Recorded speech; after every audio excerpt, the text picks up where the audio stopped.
Bismillahirrahmanirrahim. Perkenalkan, nama saya Habib Abdul Hasan. Saya merupakan mahasiswa di kampus IAIP Persis Garut dengan nomor induk mahasiswa 2022 02178. Saya merupakan mahasiswa jurusan Pendidikan Agama Islam Fakultas Tarbiyah. Teman-teman, video ini dibuat untuk memenuhi salah satu tugas pada mata kuliah perbandingan pendidikan yang diampu oleh dosen Ustadz Imam Sofyan MPD. Baik teman-teman, insya Allah beberapa menit ke depan kita akan membahas tentang perbandingan pendidikan antar negara ya.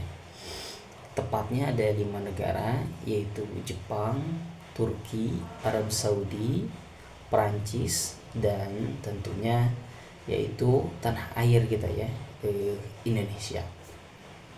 Sebagaimana yang teman-teman ketahui bahwa pendidikan ini sesuatu hal yang penting bagi suatu negara. Sebab jika sistem pendidikan di suatu negara itu baik, maka akan menghasilkan sumber daya manusia yang baik pula. Nah, maka sangat penting bagi kita untuk mengetahui pendidikan antar negara yang nanti ke depannya mudah-mudahan ada yang bisa kita ambil terus kita adopsi di sistem pendidikan kita. Ya, mudah-mudahan ada. Kalau misalkan di kita sudah baik, ya tinggal pertahankan atau tingkatkan. Jika di negara lain ada yang lebih baik, bisa kita adopsi. Baik teman-teman, yang pertama kita bahas dari segi akses dan inklusivitas. Di Indonesia ternyata angka ya partisipasi anak-anak sekolah itu tinggi. Namun ternyata walaupun angkanya tinggi, belum merata ya. Seperti misal di daerah perkotaan akses pendidikan itu cenderung lebih mudah, sedangkan di daerah itu cenderung lebih susah. Nah, maka belum merata walaupun tingkat partisipasi anak bersekolah itu tinggi. Di Arab Saudi akses pendidikan sangat mudah, bahkan banyak sekali yang gratis ya. Dan di beberapa tahun belakangan ini di Arab Saudi sudah mulai inklusif. Mereka menerima dari berbagai kalangan ya, seperti misalkan adanya pendidikan untuk disabilitas, terus adanya pendidikan khusus perempuan, bahkan sampai jenjang universitas ada yang khusus untuk perempuan. Itu di Arab Saudi. Di Turki mereka pemerintahnya itu mewajibkan pendidikan selama 12 tahun dan itu gratis, mudah diakses. Banyak sekali pendidikan yang sangat mudah diakses. Di Jepang, wah, ini bagus sekali karena di Jepang itu pertama akses sangat mudah, yang kedua sangat inklusif. Nah, dan ini yang luar biasanya, yaitu tidak ada anak yang tidak bersekolah di usia sekolah. Jadi misalkan usia sekolah itu 6 atau 7 tahun. Nah, di Jepang sana tidak ada anak yang umur 7 tahun tidak sekolah. Jadi semuanya sekolah, tidak ada yang sekolah di umur sekolah. Nah, di Prancis menyediakan pendidikan luas. Namun sama ya seperti di kita, kurangnya merata atau pemerataan dari segi akses pendidikan. Bedanya antar kota, antar wilayah itu sangat mencolok sekali perbedaan akses ke pendidikan. Itu dari segi akses dan inklusivitas. Yang kedua dari segi kurikulum. Nah, ya, fokus kurikulum di Indonesia itu akademik, terus fokusnya karakter ya. Jadi meluluskan, membentuk karakter siswa yang bertakwa ya. Walaupun misalkan karakter ini Ya ditekankan begitu ya maksudnya. Jadi sekali lagi, fokus utama di Indonesia kurikulumnya selain mencetak para siswa yang memiliki akademik yang bagus, juga karakternya juga dipupuk menjadi baik. Dan sekarang yang kurikulum merdeka itu berdiferensiasi. Di Jepang akademik juga sama penting ya, fokus utamanya akademik dan juga moral dan keterampilan hidup. Di Turki nasionalis, agama, dan ilmu pengetahuan itu digabungkan. Ini luar biasa. Terus fokus kurikulum di Arab Saudi, agama Islamnya lebih dominan daripada ilmu pengetahuan, walaupun sama ilmu pengetahuan juga termasuk fokus kurikulum mereka. Di Prancis fokusnya rasionalitas, humanisme ya, dan juga nasionalis. Terus cara pendekatannya di Indonesia pakai tematik berbasis kompetensi. Di Jepang holistik berbasis pengalaman. Di Turki terstruktur dan nasional. Di Arab Saudi pendekatannya adalah lebih dominan kepada agama ya, agama Islam tentunya. Di Prancis itu terpusat dan terstruktur. Terus muatan lokal atau budaya. Di Indonesia adanya pelajaran bahasa daerah. Jadi di Indonesia itu selain belajar bahasa asing seperti Inggris, tentu bahasa Indonesia yang merupakan bahasa ibu. Nah, muatan lokalnya adalah adanya bahasa daerah. Jadi jika misal orang Sunda di sekolahnya itu selain belajar bahasa Inggris, bahasa Indonesia, ada juga bahasa Sundanya. Kalau di Jawa berarti ada bahasa Jawanya. Itu muatan lokal. Tentu belajar juga seni ya, ada SBK-nya, ada prakaryanya. Terus di Jepang itu budaya Jepang dipelajari, seninya juga dipelajari. Di Turki budaya Turki dan Islam. Di Arab Saudi sama, budaya Arab dan Islam. Begitupun sama bahasa asingnya dipelajari juga di Arab Saudi, Inggris. Nah, kalau di Prancis yang dipelajari adalah budaya nasionalnya. Terus pendidikan moral dan agama. Di Indonesia itu lewat PPKN dan juga adanya pelajaran PAI. Nah, di Indonesia ini lebihnya jika misalkan di suatu sekolah itu ada anak yang berbeda-beda agama, misalkan adanya Islam maka disediakan PAI, adanya Kristen misalkan disediakan pelajaran khusus Kristen, dan itu datang langsung pembelajarannya atau pusatnya sumbernya dari gereja mereka begitu. Di Jepang ada sama pelajaran khususnya dan juga mereka memasukkan ke kegiatan sehari-hari. Di Turki adanya pelajaran agama Islam. Di Arab Saudi ini sangat jelas sekali, mereka memasukkan agama Islam, bahkan itu sejak dari dini kecil, pendidikan dasarnya sudah diajarkan tentang moral, maksudnya pelajaran agama begitu. Di Prancis, nah ini justru sangat netral. Jadi jika ada sekolah negeri di Prancis, maka pasti tidak akan ada pembelajaran agamanya. Itu sangat netral.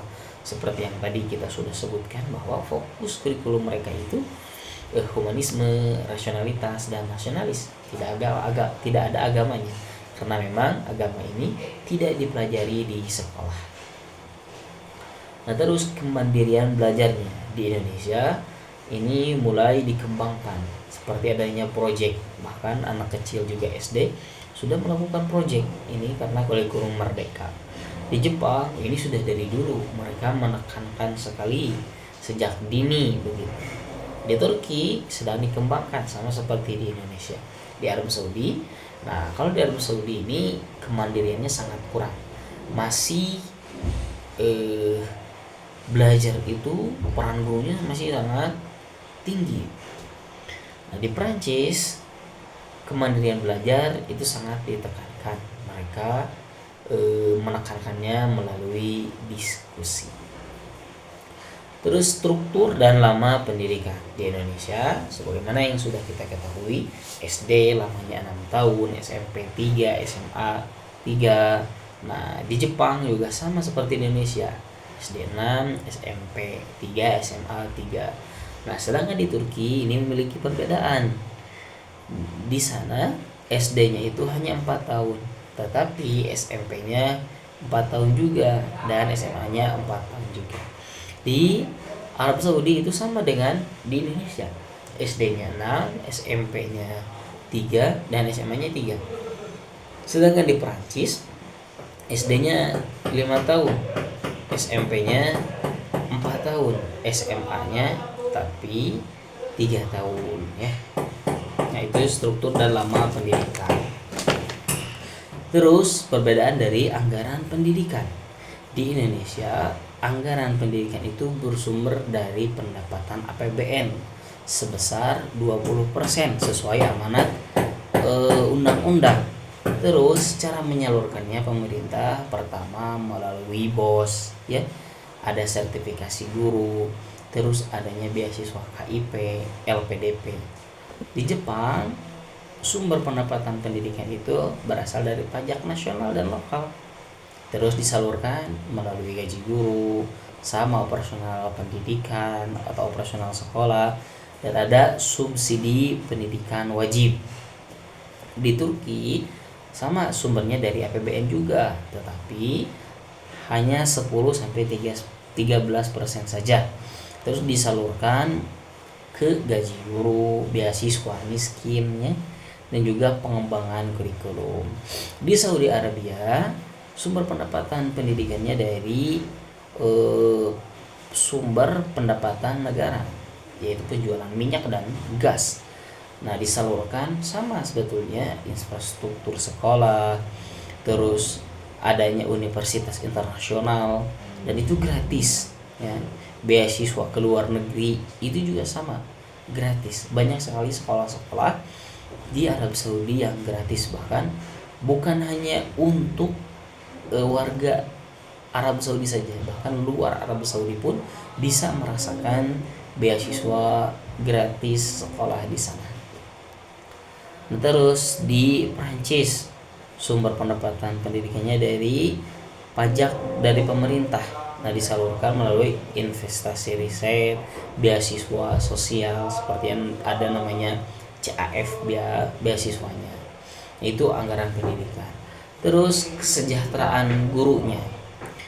Di Indonesia ada 2 jenis. Satu ada yang PNS, pegawai negeri sipil, ada juga yang honorer. Kalau PNS 3-5 juta tergantung masa kerja dan golongan. Kalau honorer ini sangat kurang sejahtera ya, yaitu masih 100.000 sampai 1 juta sebulan. Di Jepang rata-rata 250.000 sampai 400.000 yen atau sama dengan 30 sampai 50 juta per bulan. Nah, status guru di Jepang sangat dihormati. Di Turki itu gaji gurunya 15.000 sampai 22.000 lira, setara dengan 8 sampai 12 jutaan. Nah, di sana ada tunjangan khusus dan juga pensiun tetap mendapatkan.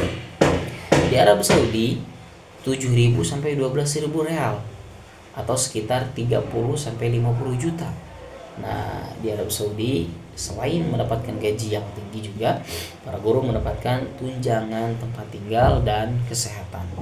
Di Prancis gaji guru rata-rata 1.800 sampai 2.000 euro ya, setara dengan 30 sampai 35 juta, dan itu akan terus naik seiring masa kerja dan juga dapat pelatihan berkelanjutan untuk guru. Nah, itu sangat sejahtera sekali ya, luar biasa. Yang keenam, kita bisa bandingkan dari ranking PISA. Nah, Indonesia PISA, ranking PISA-nya ada di 69 dari 81. Jepang ini sangat luar biasa, mereka ada di 5 besar. Arab Saudi terbilang rendah tetapi berada di atas kita, yaitu 64 dari 81. Turki ini di tengah-tengah, 39 dari 81. Nah, Perancis ini juga lumayan, mereka ada di 25 dari 81. Yang terakhir dari kelebihan dan kekurangan. Di Indonesia kelebihannya kurikulumnya fleksibel, terus adanya muatan lokal. Kekurangannya kesejahteraan guru juga kurang, terus akses yang tidak merata. Di Jepang kelebihannya disiplinnya sangat tinggi, kualitasnya merata, terus bentukan karakternya sangat kuat. Tetapi mereka memiliki kekurangan, yaitu tekanan pendidikannya sangat tinggi. Di Turki perpaduan antara nilai Islam dan modern itu sangat bagus. Terus adanya beasiswa khusus siswa miskin juga luar biasa. Nah, kekurangannya kurang akses di kota dan desa, masih belum merata. Di Arab Saudi kelebihannya adalah fokus kuat pada agama Islam, terus dana pendidikannya yang besar luar biasa dan banyak sekali beasiswa yang bisa didapatkan. Tapi kekurangannya mereka sangat kaku, ya, masih bersumber dari guru, atau bisa dikatakan juga kolot lah. Nah, Prancis kelebihannya sekolah negeri gratis dan itu berkualitas. Nah, kekurangannya yaitu kurangnya pendidikan agama. Mereka terlalu fokus kepada akademik hingga akhirnya kurang sekali pendidikan agamanya. Mungkin teman-teman itu yang bisa saya sampaikan mengenai perbandingan pendidikan dari 5 negara, ya. Terima kasih sudah mendengarkan. Tutup saya doa, subhanakallah wa bihamdika asyhadu an la ilaha illa anta astaghfiruka wa atubu ilaik. Wassalamualaikum warahmatullahi wabarakatuh.